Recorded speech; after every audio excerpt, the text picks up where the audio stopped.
Hi everyone, I am back from North Carolina at my homestead here in Kansas, and today I'm going to share with you some of the things that I do to make ends meet, some of the things that I do to keep myself from buying new or from buying again, and some of the things that I use and reuse probably long beyond what a lot of other people would. I hope you will stick around. Hi, I'm Bonita and I am early retired. I'm not old enough yet for Social Security. I'm living on a low income and I am living off of savings. I live in Kansas on a farm and I have a donkey. This is Brownie. I have frugal videos all year round and I hope that you will join me this year as we share ways to save money and live our dreams. How many of you still have your hairbrush from like 40 years ago? I do. This is a hairbrush that I had from, I don't know, my early 20s, maybe even back in high school. I'm really picky. I like these bristles. I don't like the kind that like have the little knobs on the end and pull your hair. In fact, guys, this is my mother's hairbrush that I had in my hope chest, and I've pulled it out and I'm using it because it is the same type. I love this type of hairbrush, and they're impossible to find these days. And then I have these from high school. They were like Fonzie combs from back in the happy days. And what I do with all of these is I take a bag. This had tennis balls in it. You know, I was a nursing home administrator. Tennis balls go on the bottom of walkers. I would have rehab save these bags for me. And then I put these in here and then I throw them in the washing machine and they wash just like they were brand new. And these things just don't die.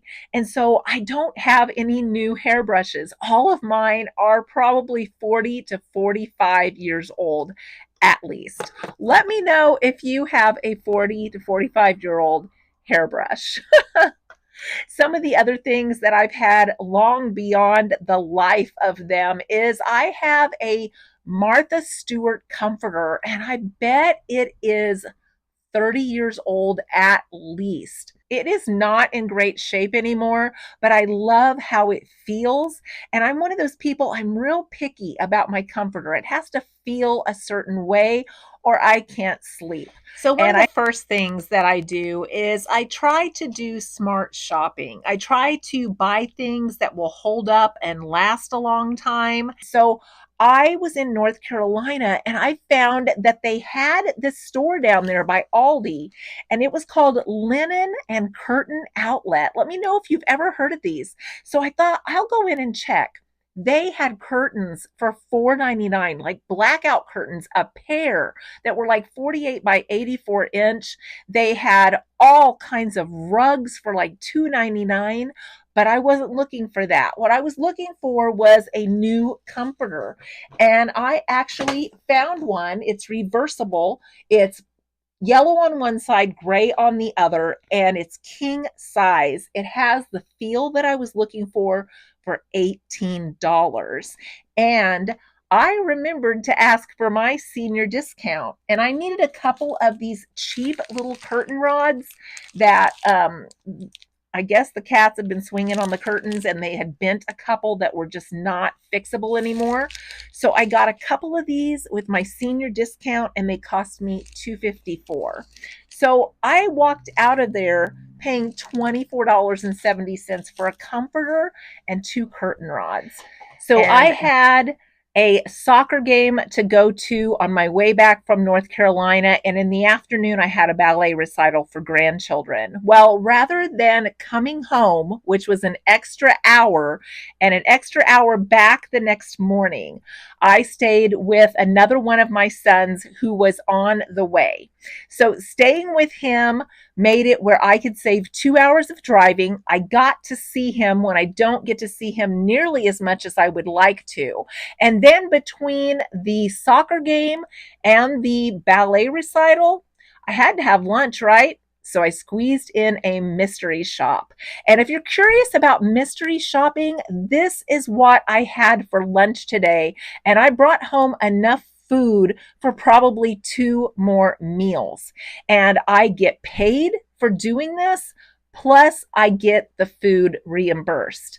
And I work a few of these in whenever I can. It helps pay for my gas.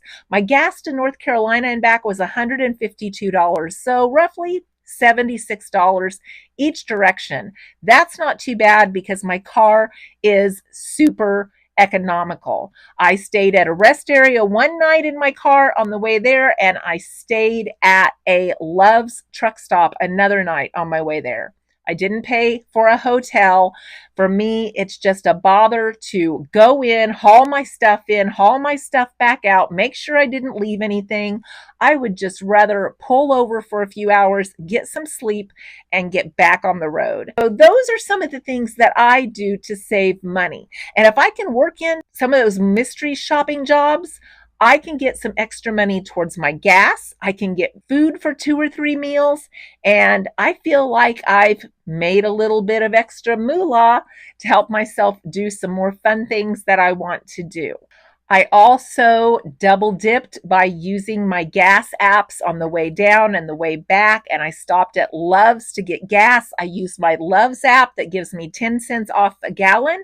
And then Love's is usually on the Upside app as well. And I can get more cash back that way too.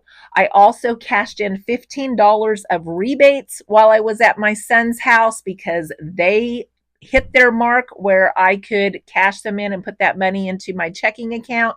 And I took pictures of all of my receipts all the way down and all the way back. And that pays off and helps give me some spending money that I wouldn't normally have. So those are some of the little hacks that I do to try to save money so that I can do some fun things that I want to do. And links to all of that stuff is in the description box. I've talked about them many times before. I've gone into detail about them, but I do use them, and I take a picture of every single receipt on about 5 or 6 apps. And over time, they build up enough pennies to dollars, which is why I call my channel Pennies to Dollars, because I do believe in saving pennies to add up to dollars. And over time, they add up enough where I cashed in $15 while I was at my son's house. Now, that didn't make up for the whole $152, but over a year's time, I end up with several $100s doing some of these little tiny things. And unless I make over $600 a year on my mystery shopping, they don't even send me a 1099. So it's kind of like nobody even knows that you're doing it. So it's a win-win on that. And the places that they send you, the food is so delicious.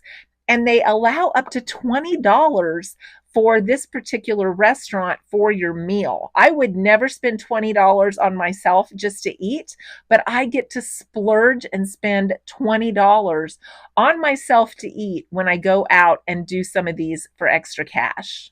So, as you can tell from the hairbrush thing, I believe in taking care of what I have. That's why my comforter has lasted so long. But even when I was learning to drive, my dad taught me to slow down over railroad tracks so that you didn't tear up your car and need an alignment. You would be surprised how many people I see just hit those things going full speed. And a lot of times, those railroad tracks are not level. That is something that is really bad in Texas where I stay. In fact, sometimes there are huge potholes, like 8 inches around those railroad tracks. So if you don't slow down really, really slow when you're going across them, you will tear up your car and it will cost you a bunch of money. So let me know, do you still slow down for railroad tracks so that you don't tear up your car? So, as you know, I have grandkids and all kinds of stuff. And I have 3 daughters that live about an hour away from me in different places. And so, if I want to go to my grandkids' events, it's going to cost me gas money. And I'm going to have extra cash in my budget to be able to attend all of these things. So, that's why I do some of these small things so that I don't have to miss out on anything that I wanted to do in my retirement. And these are some of the things that I do to stretch my dollar. I also believe in the just as good method. This is a 1996 RV that we have. I have a 2012 car. And I also buy off-brand makeup, off-brand bread, all kinds of things that will save me money that is just as good. Things are expensive and they are fixing to get more expensive. Things go up, they don't always come down. And that's why when I am looking for a vehicle to get me from point A to point B, I'm not going to look for the most expensive one. I'm going to look for one that will do the job. Sometimes we forget to look at the house or look at the car or look at the food that will do the job rather than looking at the brand. So I hope this video has been inspiring to you to maybe take a look around at ways that you save money every day. I bet there are ways that you do save money, and sometimes we don't give ourselves enough credit for that. Thanks for watching today, and I hope to see you in the next video.